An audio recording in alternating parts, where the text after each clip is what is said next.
Je me suis sabotée toute seule pendant des années et j'ai envie de faire différemment aujourd'hui. Moi, c'est Alice et je me suis donné 6 mois pour lancer un business et en vivre. En fait, je suis retombée sur un carnet que j'ai écrit il y a presque 10 ans. Et en vrai, j'ai eu un vrai choc parce que j'avais écrit beaucoup de projets et d'idées à l'intérieur. Et il y a plein d'objectifs qui sont encore les mêmes aujourd'hui. Et je pense qu'à l'époque, je m'étais vraiment dit, genre, t'as pas les épaules pour ça, c'est trop tôt. Bref, vous savez, genre, j'ai repoussé le truc. Et en vrai, j'ai capté du coup que c'est moi qui me mettais des barrières toute seule, en fait. Que j'étais vraiment mon pire ennemi dans ma propre vie.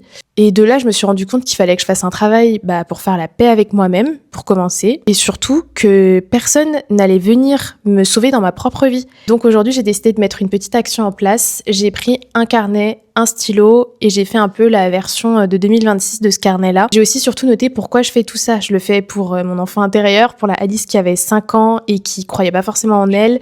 Je le fais parce que je pense avoir des capacités à l'intérieur pour faire des choses. Je le fais parce que j'ai envie d'être animée dans ma propre vie. Et en vrai, j'ai pas encore du tout toutes les solutions. J'avance vraiment étape par étape, mais je pense que c'est ça la clé, c'est juste de démarrer, de faire, même si ça fait peur, mais de faire et de commencer. En tout cas, j'ai hâte d'échanger avec vous sur vos idées, vos projets et même vos petits conseils sur comment vous faites justement pour enlever toutes ces petites pensées un peu parasites qui font que vous avez l'impression que ça va pas le faire. En tout cas, jour 1, on verra ce que demain me réserve.